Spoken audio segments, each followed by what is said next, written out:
खुदावंद यीशु नाम में आप सबको शालोम। एक बार फिर खुदावंद की आवाज़ सरगोदा के लिए। कब?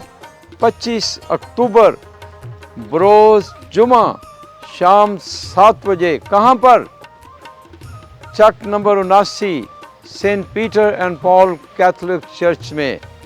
ये एक बहुत बड़ी कन्वेंशन होगी।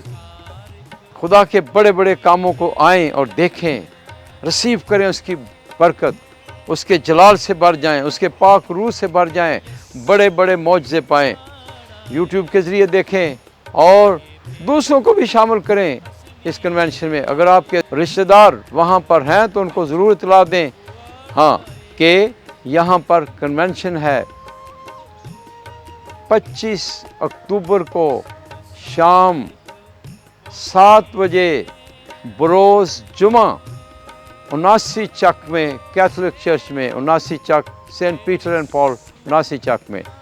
तो खुद भी आएँ, दूसरों को भी लाएं।